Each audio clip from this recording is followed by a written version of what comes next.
This is video from the car of a drone that is dropping homemade bombs on houses and farms. They make the bombs by packing explosives into metal casings that are often repurposed from devices like fire extinguishers. But this is not a drone in Ukraine or Syria, but from right next to the USA in Mexico. To be precise, it's in the state of Guerrero in a region called La Costa Grande. And the person controlling it is working for the cartel La Familia, hitting towns that it wants to take over. Now we have the car because the drone was captured by local villagers. Sources say that armed civilians shot it down, although others report it had a mechanical failure. Here is a picture of the full drone that they captured and reconstructed. It's a large model that the cartel operatives can buy retail in the United States for north of $10,000 and take to Mexico for this drone warfare. The gangsters will fly the drones high at about 1,000 meters, the villagers tell me, and when the bombs drop, they set homes ablaze, blow holes in walls, and release piercing hot shrapnel into people's flesh. It's not an isolated incident. Mexican cartels have stepped up their use of weaponized drones, especially in the states of Guerrero and Michoacan. And this adds yet another bloody element to what is often called the Mexican drug war, but which is really a hybrid armed conflict between kinds of criminal warlords. The drones join an arsenal from AK-47s and AR-15s to improvised landmines and rocket-propelled grenades. They are smaller and less lethal than the drones used in Ukraine or Syria, and of course few actual casualties so far, but they sow terror as attacks come unannounced at any time and villagers flee their homes in fear.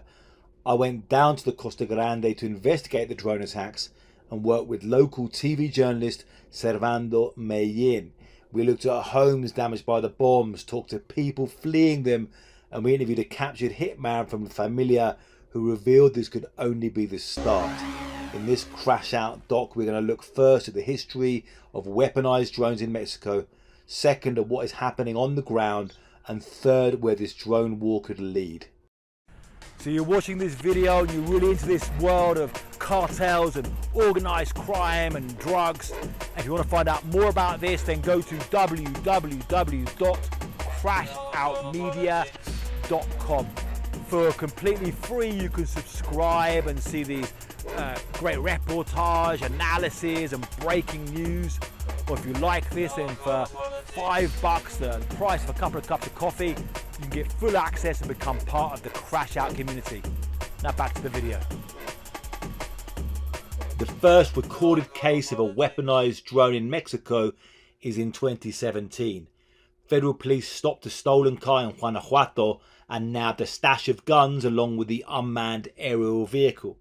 The explosives were stuffed into the body of the drone, and Mexican media described it as a papa bomba, or homemade bomb. It was also a suicide drone that would go right into the target.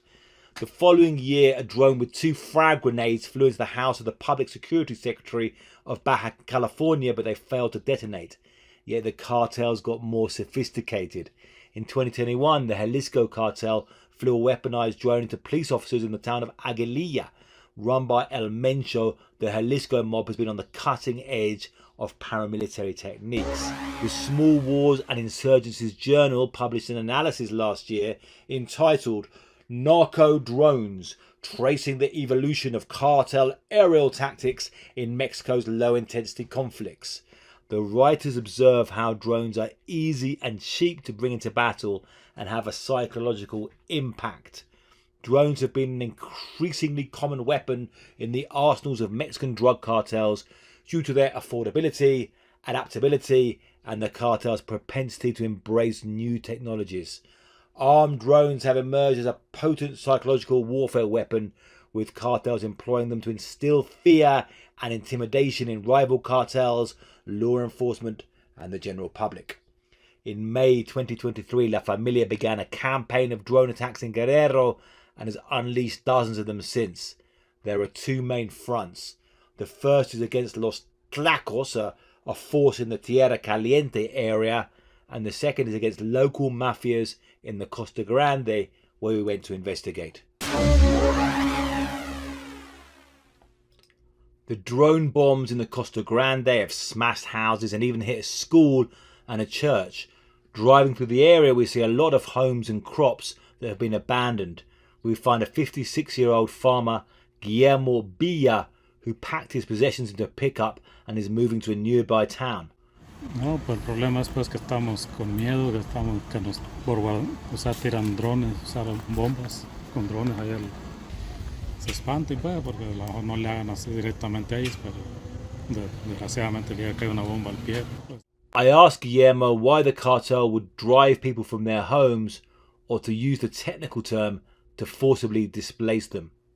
Pues, al parecer es pues porque vienen con ganas de adueñarse aquí de la región, de todo lo que hay aquí, de la ganadería, las maderas forestales, de la playa, el mango, el coco. His comment underlines how Mexico's cartel war has changed. Cartels in this region used to fight over opium fields like this one we find higher up in the mountains. The cartels would buy gum from the poppies and turn it into heroin to sell to Americans. But with the move from heroin to fentanyl, that business has been shattered, as the traffickers now import precursor chemicals to make the drugs. So cartels now fight over the territory to shake down everything they can, including legitimate businesses. Drones are an effective weapon for displacement. In this village, we find the group that managed to get hold of the attack drone and built it. A man describes the bombing. Ya hace tiempo que nos han estado tirando drones con bombas, granadas, no sé qué serán pues lo que traen para que exploten en las casas. Traen unas de lumbre y otras que explotan bien fuerte, hasta retumba la tierra. En varias casas ya, en La Mona, Parotal, El Camarón, todas esas partes han estado siendo afectadas por de la violencia. In another village we find a sicario or gunman from La Familia cartel. Fernando is 22 years old from an indigenous Masawa community in Mexico State where La Familia has its main base. He was recruited at 19 and spent the last 2 years fighting in the mountains like he was a soldier in a guerrilla army. Finally, he got cut off from his squadron and was wandering the mountains for a week, starving before villagers found him. Fernando explains how the cartel has specialist drone pilots. Son grandes, son drones grandes como por aquí así. Tienen hartos drones, de hecho tienen drones. De hecho se les cae una mula con drones y si uno se pierde, ya se perdió ya. Es una manera pues de atacar a su enemigo con las bombas pues, de los drones. ¿Tú lo viste los drones? Cuando lo van armando y lo van poniendo. ¿Cómo lo viste y cómo están? Están grandes, son drones grandes. ¿Sí? ¿De qué tamaño? Grandes como por aquí así. Así cuando sale drones así.